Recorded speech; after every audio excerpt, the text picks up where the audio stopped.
Hey, good evening, everyone. Grant Cohn here. Just got home from Niners Minicamp day one. Hopefully, you checked out my practice report for the quarterbacks, for the non-quarterbacks, for the good, for the not so good, and everyone in between. If not, we can go over a little bit more now. I got other things I want to talk about. Let's get right into it. So, when I got to Levi Stadium today for minicamp, I made a little video on the field, and I told you something feels weird. Something feels weird. Trey Lance posted that cryptic thing on Instagram right after reports that the Niners feel Brock Purdy's going to start week one. Then the Niners work out a quarterback for no reason. Kyle Shanahan today just said, yeah, we work out a lot of players. I was thinking, man, I wouldn't be surprised if Trey Lance privately requested a trade last week. I don't know, but it just felt like it. Doesn't mean he's going to get traded, obviously. Doesn't make any sense to the Niners. But I was like, kind of felt weird. So that was my working hypothesis coming into the day. Like, something's weird. Then Sam Darnold took most of the first team reps. So until I see Trey Lance working with the first team offense again, I'm going to have to wonder about that. But they say tomorrow he's going to be working with them. But I asked Kyle Shanahan after practice, straight up, in the event that Brock Purdy starts week one, have you talked to Trey and or his agents about a potential trade? And he said no and left it at that. So to me, that's either the truth or effectively the truth, meaning there was never a conversation, or there was a conversation. It's not going to happen, so it's not even worth acknowledging. That's what he said. Didn't happen. No trade request. So what did I see today on the field? I did see Kyle Shanahan walk up to Trey Lance on the field and talk to him, and they were laughing. So I don't know what they were talking about. Maybe Kyle Shanahan said, hey, I saw you airmail that ball boy. Saw that clip. Or maybe he said, hey, man, I'm sorry you want to leave, but you're stuck with me for a little while longer, man. Sorry. It does seem like Kyle Shanahan and Trey Lance get along really well. I don't know what Kyle's deal is, how he feels about Trey as a player, but I think guy to guy, I think he's hard not to like Trey, but at the same time, it seems like they kind of like each other, which they have some type of rapport. Kyle Shanahan was tapping into that today. You could kind of see it. I put it out in the video.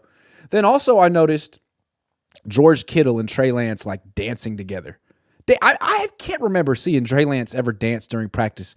He's been so serious, so much pressure on him as the 49ers quarterback. Now all of a sudden the pressure's off. They've left him for dead metaphorically, and he's over there with George Kittle, who I didn't even think liked him, dancing, talking, really hanging out a lot. And then after practice, George Kittle goes on and on about how much better Trey Lance is than last year and how much more confident he is and how much happier he is, how much more he's enjoying playing, which is key. A lot of people act like it's really easy to be quarterback for the 49ers, and I guess in certain ways it is, but people don't talk about how much pressure there is on every single quarterback who plays here. So that's what I noticed. I got the vibe of maybe a quarterback who wants out but not getting out, and the head coach came over, checked in with them. The tight end came over, checked in with him. Really, Kittle and Kyle are the two most important members of the organization, or the faces of the organization, and they're at least smoothing things over with Trey. That's how I would read it. Or they're all good. Anyway, no trade for Trey. Kyle Shanahan said so himself. I asked. He didn't expand on it, but I thought it was an important question considering they have no explanation for why they're working out Jack Cohn tomorrow. No explanation for that. So Trey Lance, here to stay, starting to get some positive reviews. What do I think of Trey Lance? I've seen him now 3 times this offseason, twice in OTAs, once in minicamp. He really has improved. Everyone's saying it. It comes across a little patronizing sometimes, like, this guy really sucked in the past, but now he's improving. I don't really see it that way, but let me tell you, like, an honest assessment of where he's improving. So, one thing his critics point to is the short throws. They say he can't hit a layup, he can't throw a slant, he can't throw a screen. In the past, there was some truth to that. We've seen him miss some screens and some slants that he should hit that Jimmy Garoppolo and Brock Purdy would hit. Today, all throughout the offseason, I've seen a guy who's much better on the short throws in a lot of ways. In the past, when he would throw a slant or a shallow cross, he would throw it as hard as he could. He would grunt as he threw the 5-yard shallow cross. Like, you can't throw the ball like that. There are some throws, a lot of the short ones, that you don't need to throw as hard as you can. In fact, you shouldn't be throwing them as hard as you can. They're practically underhand throws. And you can see now on the 5-yard passes, he's not throwing them as hard as he can anymore. That's a big development.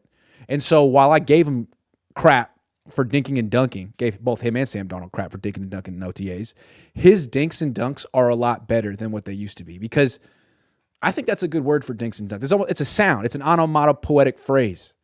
It's not a bang, bang, which is what Trey Lance's checkdowns were. It's a dink and a dunk. It's finesseful. That's not a word at all. But there's finesse involved in the dink and the dunk. And Trey's was a kapow, bang, boom. So now it's more of a dink and dunk. And I thought he had a 70-yard touchdown pass today that went about 30 yards in the air, 25 yards in the air. But his best throw of the day was just a 10-yard throw over the middle to Brandon Ayuk on 3rd and I want to say 5, okay? Because this is the throw that people who have written off Trey say he can't make, that Purdy can make or Jimmy can make. In the shotgun, 3rd and 5, get the ball, rock and fire. 1 step, slant, no hesitation, quick release. Don't throw it too hard, throw it in stride. He did it today, and he's been doing it all offseason. So that is the biggest improvement I've seen from him just in terms of throwing. The quick throws. He has a nice deep throw. His throws over the intermediate throws are a work in progress in terms of accuracy, although he was hitting them today. But if he can't hit the layups, he's a lost cause, right? Well, he's hitting the layups now. If you are a Trey Lance skeptic, but you're open-minded and you sincerely hope he improves, this should give you some hope that he can now hit, he is now hitting the layups consistently with touch and accuracy. That's good.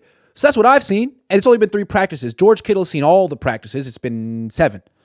And what he says is he sees a guy who is much more confident and comfortable in the pocket than the past 2 years. I could see that. And a guy who's actually enjoying playing football for the first time in a long time, which is interesting. Wow. I mean, George Kittle always seems to be enjoying playing football, and I don't see how you could play at a high level if you're not enjoying it. Trey Lance has all the talent in the world, but if he's out there not enjoying himself, probably none of that talent's going to come through. So that's significant. I guess I can understand why he wasn't enjoying being the quarterback of this team. There's a lot of pressure. He was pushing out Jimmy Garoppolo. They're friends. And boy, a lot of people don't like Trey Lance for being thrust into the situation. But from what I see, he's making incremental progress. I'm not saying he's going to be a Pro Bowler this year. I'm not saying he's not. I'm not saying he's going to start. But if you want to know what Trey Lance 2.0 looks like, it looks like a guy who hasn't scrambled once. I'm waiting to see what full speed Trey looks like post ankle surgery, but he's not playing like that. They're not calling zone reads. They're not installing quarterback driven runs. He'll, roll out a little bit here and there, no scrambling, just throwing. And really right now, when he's on, he looks like a young Dak Prescott in terms of how he throws. When he's off, he looks bad. But frankly, I don't think he's looked off this offseason. I mean, he had a good first day of OTAs in front of the media. His second day of OTAs in front of the media was a little bit shakier, but he had like 3 or 4 drops. And one thing that's important that people don't talk about with Trey, he doesn't put the ball in harm's way. Jimmy Garoppolo does a lot. He'll throw passes to defensive players standing right in front of him. Sam Darnold does too. I'll talk about that in a little bit. Trey Lance, he'll have some wild misses, but he generally doesn't miss and hit defensive players in the hands, at least in practice so far. When he misses everyone. He misses the receiver, the defender, the coach on the sideline, the cheerleader, the ref. I'm sorry, I'm being mean. But I think that's actually an underrated skill.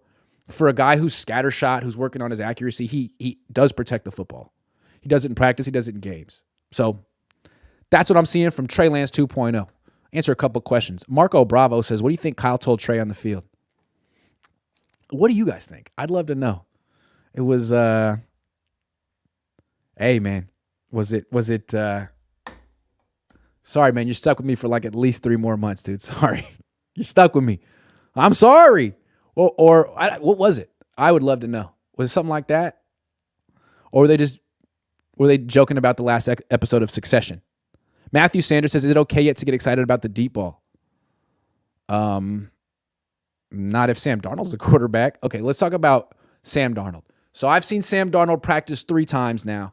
And today I thought was a real good sort of microcosm or encapsulation of what he is. I feel like I have a pretty good feel for Sam Darnold now, and he's not trash. He's complicated. He's complicated. Practice started in the red zone 7-on-7. And there's no question he was better than Trey in this particular drill. Each guy had 5 throws. Darnold was 5 for 5. 1 was dropped, but all of his throws were on target. Should have been 4 touchdowns and 1 check down to Jordan Mason, who got tackled at the 2. Although in a real game, maybe he breaks that tackle. So, I mean, Darnold was kind of flawless in a 7-on-7 red zone drill, and he made quick decisions. He was making sidearm throws, and you're like, oh wow, okay, so yeah, I can see why he was the 3rd pick in the draft. He's making that look really easy. Then Lance comes in with the second team against the second team, and it's like first 2 throws are touchdowns, but then the second throw he hesitates and scrambles and realizes he's not gonna scramble for so he throws the ball away, and the next one he throws the ball out of the back of the end zone. It's like, I don't know, man. So you could see right away, like Darnold plays with a little bit of a swagger at times where he can make, things look easy. A little bit like Brock Purdy. A little bit of a playmaker in the red zone, 7-on-7. So I'm thinking, man, maybe Darnold really has been wearing out Trey Lance in this competition behind closed doors, and there's a reason why Darnold's starting today, and maybe he's just better than Trey. I don't know. Like, I'm thinking that, like, maybe Darnold's just better, like everyone says.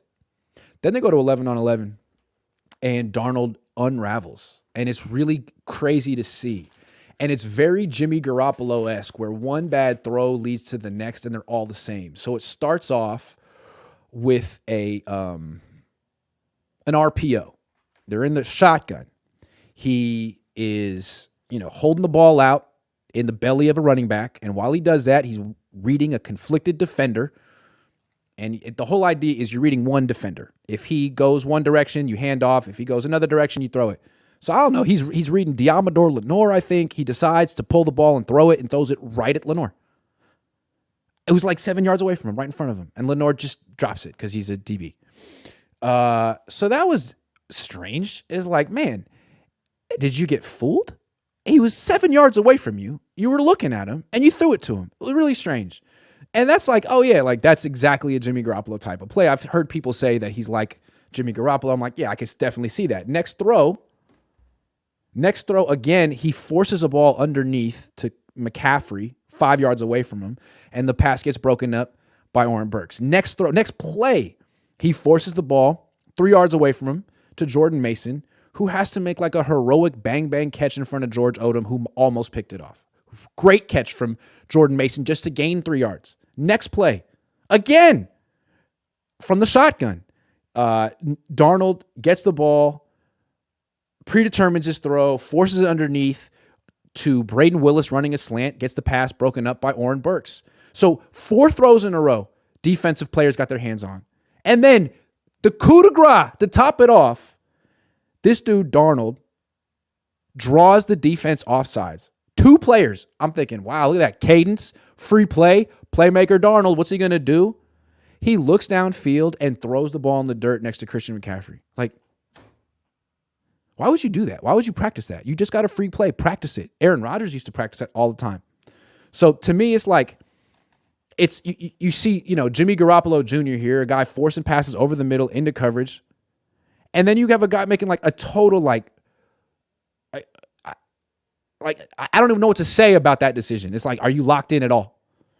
So I just don't think he can make some nice throws, but he makes way too many decisions where you're like, what was that, man?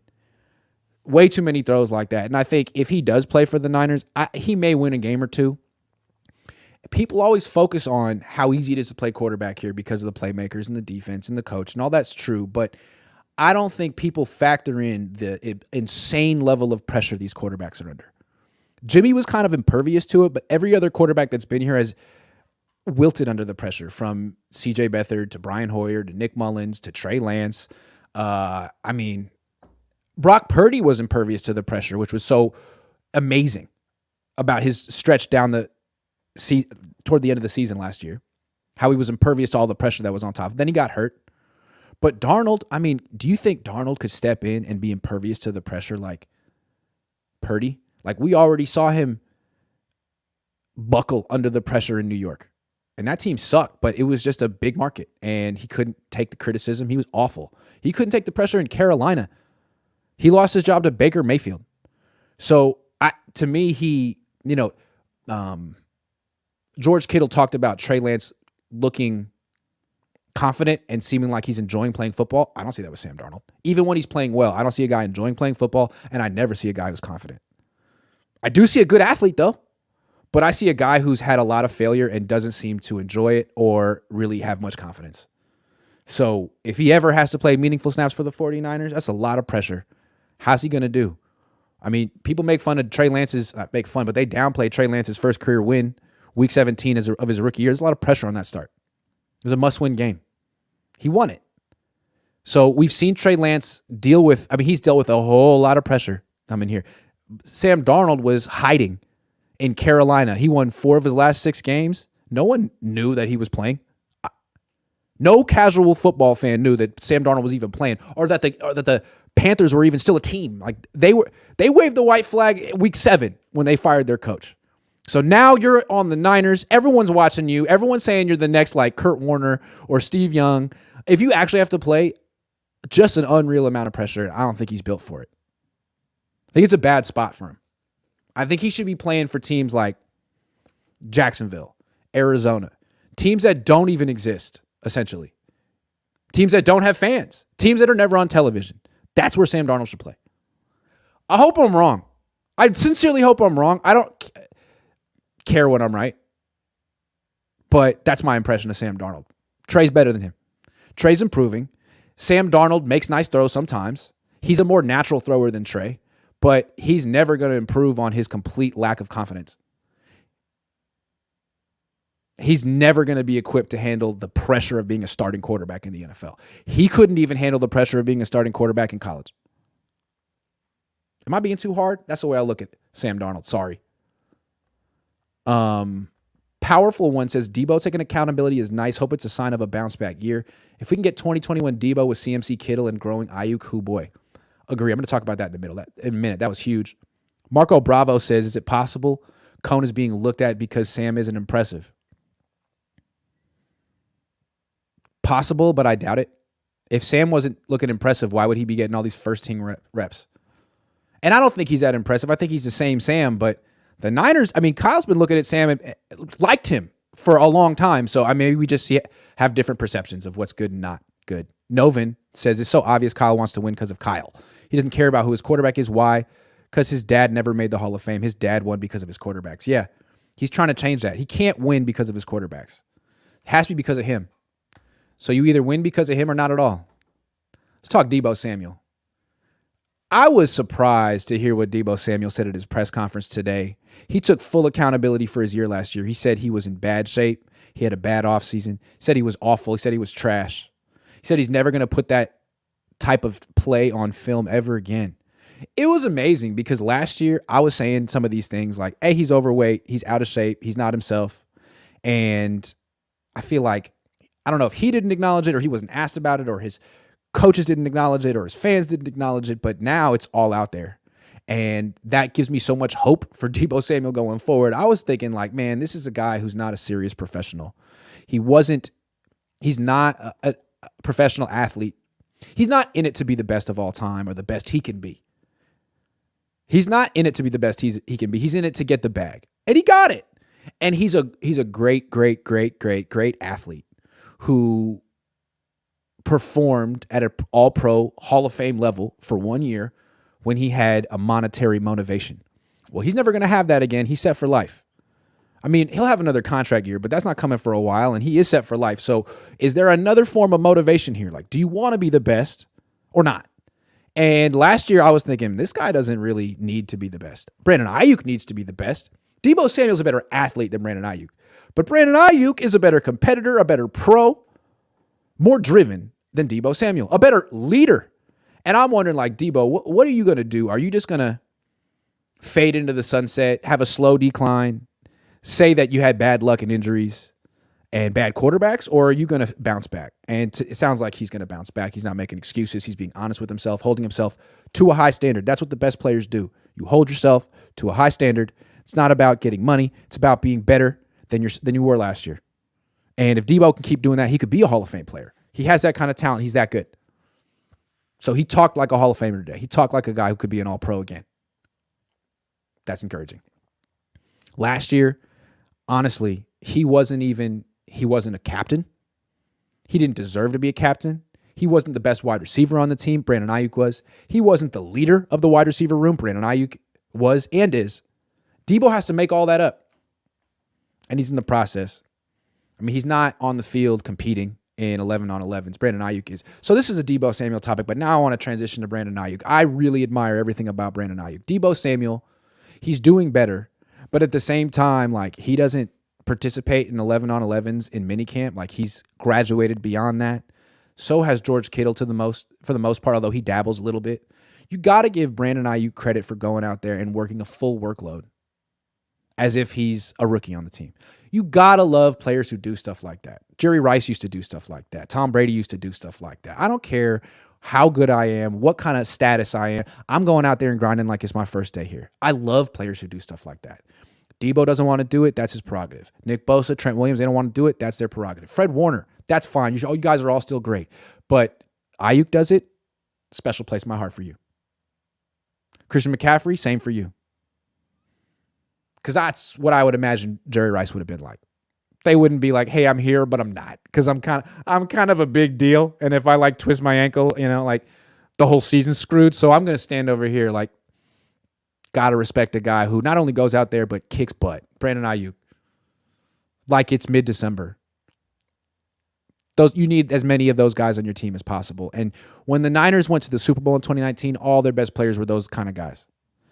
Bosa was a rookie. Fred Warner was a second-year guy. Like none of these guys were taking off seasons off. They were all trying to prove themselves and impress the coaches. So it's good to have guys who still are like that on the team. Brandon Ayuk. What else we got? Vinny Boy says, well said, Deebo. A man takes responsibility. Love every word in that 2 minutes. My respect has skyrocketed for the man. Yeah, that's a grown man right there. That's a grown man, a true pro, and a man that you can bet is probably going to bounce back. My only question with Deebo is, the injuries at this point. He can say the right things, do the right things, but if he pulls his hamstring, pulls his groin, tweaks something, misses a month, what's his conditioning going to be like after that? He can have the best intentions, but he has been a little injury prone, and it seems like once he gets injured once, all of a sudden, he's not the same guy. 2021, he was able to stay healthy for a long time, able to stay in shape. That's key. So let's see if he can do that. I don't know if he can. Danny Gray, to me, was sort of the MVP of the practice. So the first target he got was in the 7-on-7 red zone drill. He got a target from Sam Darnold. Gray was on the left. He was going against Deommodore Lenoir, starting right cornerback for the 49ers. Man-to-man coverage. Smoked Lenoir with a slant. Darnold put the ball on the money, in stride, on time. Danny Gray tried to catch it with his body, which he is a body catcher, and he dropped it. And I'm thinking right here, like, man, this guy's, I wrote him off right there. I'm like, this guy's he's not going to be good. He's not going to be he's a one-trick pony. He's Travis Benjamin at best. After that, he just took over. He destroyed Deommodore Lenoir. He destroyed him on that one route, didn't catch the ball, and then he just worked him the rest of practice. And now all of a sudden I'm looking at Danny Gray a little differently. Like, he is not A.J. Jenkins. A.J. Jenkins was supposed to be a speed, split end, X receiver, but none of that speed translated to the field. He ran a 4.39, I believe, and none of it translated. Danny Gray runs a 4.33, I believe. You could tell. Him running a shallow cross, good luck covering that man-to-man. Honestly, that's scary. Him running deep crossers, shallow crossers, fades. Good luck. He's really fast. The only question is he going to clank the ball off his chest? And if he does it a couple times in the games, are you going to go back to him when it really counts? But today, it was cool. He clanked it off his chest. They kept going back to him, and he made plays. Best play was on 3rd and long. He ran like I want to say like a deep button hook, caught it, 25 yards, turned, ran across the field, touchdown. Like, his speed is legit. He is not a gadget player. He's not a flanker. You don't really put him in motion to get him a quick throw. He put him at X. You put him on the line of scrimmage. And if people want to play press man coverage, well, they better not get whoop deep. And if you play off and you play man, well, you better be able to run across the field in those shallow crosses. That speed is real. And I think all they ever wanted him to do was fill the Travis Benjamin role in the team. I think he might be able to do that. Plus, he's got the speed, but more than that, he looks strong this year. You know, Kyle Shanahan is like, he was a wide receiver, right? And he has high standards. But he was like a slot receiver who ran like a 4.8. You know, he was probably slower than the tight ends at Texas.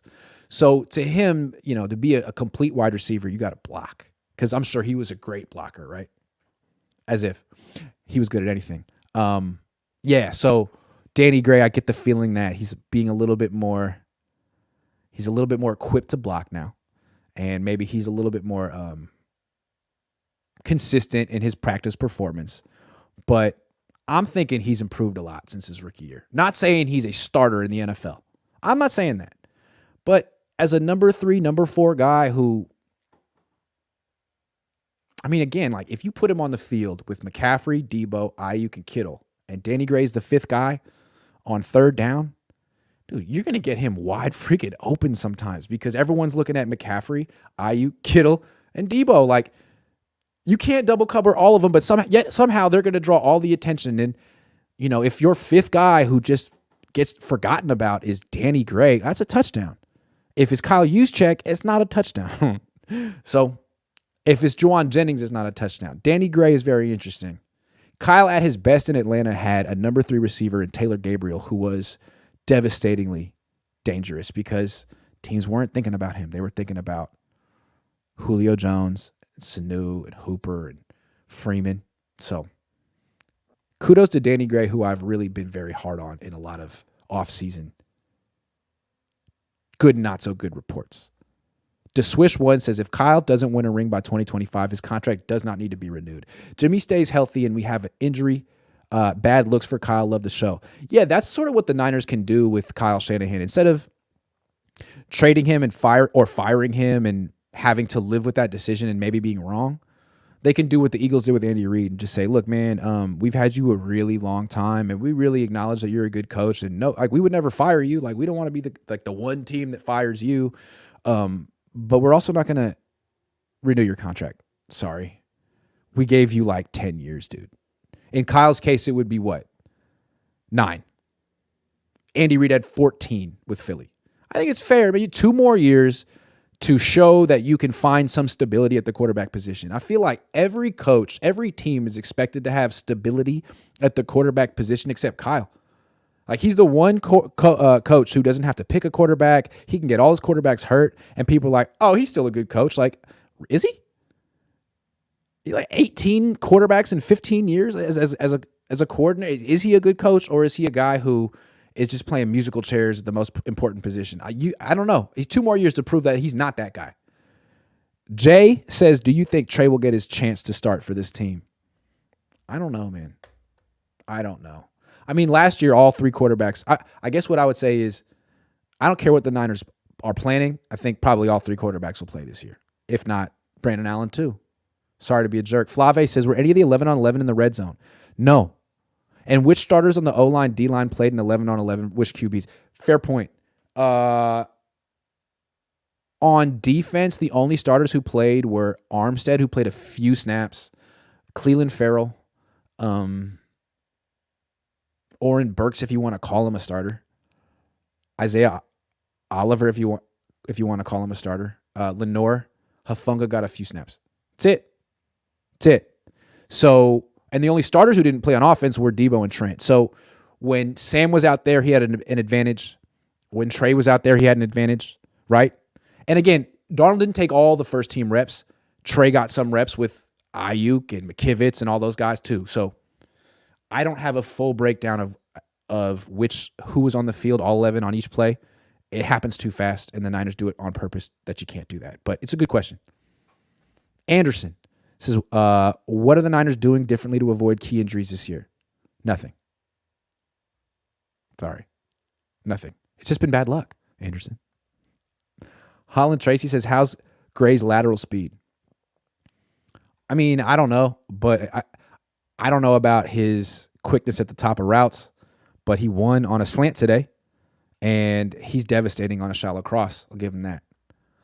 NG49 says Niners making a mistake by thinking of now. We want to win now, but priority should be finding a 10-year, 15-year elite quarterback, whatever that may be. Choose wisely. Well, Kyle and his dad have never found that quarterback. They've had little spurts of success with vets or the occasional young guy, but essentially since John Elway retired, the Shanahan brand haven't had any sustained success with a quarterback. Who is Sparta says, is Lance going to be the guy who starts slow but heats up as the game goes along? If so, then with our defense and run game, that could be a winning recipe. I mean, that's who he was today, and that's who he was week 17 when he won. So maybe he had a chance to be that guy week 1 in Chicago, but a torrential downpour hit in the fourth quarter. Okay, last topic. Jake Moody. Yeah, it's time to panic. It's time to panic about Jake Moody. No, I'm kidding. Or am I? I'm a little nervous for Jake because he's replacing Robbie Gould, who was, he wasn't automatic, but he wouldn't have like wild misses. Like sometimes he would miss by a tiny little bit, or he wouldn't have quite the leg to hit something from far away. Jake Moody has a very strong leg. No question about it. Dude has a freaking bazooka for a leg. But he missed a 38-yard field goal today. Like, shanked it. That's the kind of stuff you didn't see from Robbie Gould. Like, he was on the right hash. This dude cranked like a 70-yard kick wide left from 38 yards out. It was like, dude, did you have to kick it that hard? Like, what were you trying? Like, Zane Gonzalez over here, like, barely making it through the uprights from 38 yards away. But he made it. Like, I don't know, man. I remember I wasn't a Raider fan growing up, but I'm from Oakland, and I happened to watch the Raiders when they were on TV, which wasn't all the time, if you remember those blackouts or whatever they called. Anyway, Sebastian Janikowski, he would do that stuff all the time, man. He'd be standing there from like 38 yards out. He would kick it as hard as he could, and he would like hook it wide right. He was a lefty. See it all the time. Like, definitely had the strongest leg of any kicker in the league, but he wasn't what you'd call a great kicker or even necessarily a good kicker, because the goal is to put the ball through the uprights. So, I don't know. That was just one kick. And then a few minutes later, he made a 43-yarder that was a straight-up line drive that no one tipped. It's like, how did you do that? Maybe the grass was slick. But if he can't even consistently kick like a parabola, people are going to miss Robbie Gould. That's all I'm saying. The idea of Jake Moody's great. A guy who can boom it from 60-something yards out, that's great, man. But if he's going to be missing 38-yard field goals because he kicked them too hard, people are going to miss Robbie Gould fast. It's not even that they're going to miss Robbie Gould. Zane Gonzalez is going to be kicking field goals for the 49ers. It's going to be like that. So, I don't know what the deal is with Jake Moody. I've only seen him 3 times. But that 38-yarder today was a little alarming, dog. Like, not even close. You boomed it, though. Man, must have went 70 yards. Wow. Anyway, do better. Cisco Kid says, sorry I'm late if you answered. Was Bosa there today? Yes, I didn't see him, but he was there and he spoke at the presser afterward. Coach says, Trey's last throw, the seam to Ray, was it his last progression read? Did he see it early and come back, or did he see it right away and hit it? Ooh, you'd almost think the coach was there. Did they post it on social media? It was a good throw. Let me go back. The way I remember it was 3rd and 10. It was his first read. It was no hesitation. That's the way I remember. It wasn't like, let me look over here. Oh, look who's wide open standing there over the middle. It was, no, 3rd and 10, shotgun. There's a brief little window where he, I think it was zone. I think he just got past the linebackers. He's right between a linebacker and a safety. It was a really nice throw. It's the kind of throw that you wouldn't expect Trey Lance to make. And that was right. That was right after the touchdown. These were 3 throws in a row. 3rd and 3, he hits Ayuk on the slant to the left. I thought that was his best throw of the day. The next throw, 3rd and 8, touchdown to Danny Gray. You could argue it was a better throw. I mean, it went downfield. Next throw, 3rd and 10, seam to Ray. You could argue that was his best throw. I mean, gotta have it. 3rd and 10, hits Ray McLeod, first read between 2 defenders over the middle. I think that, and again, like old Trey Lance might not have even thrown that, had the quick enough release to get it there, but he's been in the system. He's changed his throwing. You'll see it yourself. He's changed his throwing mechanics a little bit. He's better at getting those quick balls out quickly, short passes out quickly. Boom, rocked and through. Look good. Good question. That was his last throw of the day. It wasn't the last throw of the day. The last throw of the day was 3rd and 8. Big Brandon Allen drops back, hits Willie Snead for 20 yards, deep out. No one wants to talk about Brandon Allen being... I feel like Brandon Allen is this year's Brock Purdy, right? Like Brock Purdy, no one talked about Brock Purdy last year. He got 4 or 5 throws a day, and he was doing fine, but no one talked about him because he was only getting those few throws. In retrospect, people were like, I think I saw it. Maybe 1 or 2 people did. But that could be Brandon Allen this year. Just no one's going to say it because he's 30. But he apparently developed Joe Burrow. Jake kicks like Trey threw his first year. Dude, I've never seen someone miss a 38-yard field goal with more oomph. I mean, he really put everything he had. He put both cheeks into that kick. Just sailed it. It was quite a sight to see. Good question, Coach. That's all I got. I only had a quick little rundown of what I saw. If you didn't see my not good, not so good, check it out. I also broke down the full quarterback competition. I want to say one more thing. I want to give myself credit, quality control. That quarterback competition last week was a sham. It was a bunch of checkdowns, and I don't know whose fault it was, if it was Kyle Shanahan's fault for calling those plays or the quarterback's fault for being passive and conservative, but that all changed today. All of a sudden, the calls were more aggressive. The quarterbacks were more aggressive. Both of them made some nice plays. I want to give kudos to everyone involved, including me, for calling out some BS and shaming them into doing better. So today was a very productive practice. It was a hell of a practice. Trey really showed improvement. Sam Darnold made some nice plays. And Kyle Shanahan coached well and didn't get into a fight with anyone from the NFLPA. Although it seemed like that guy deserved it. And they worked it out. So that's good. Anyway, I'm out. Thanks for watching. I'll be back tomorrow. I have another 10:30 practice. See what happens. But I'm taking full credit for today's practice. It was a great practice. You're welcome.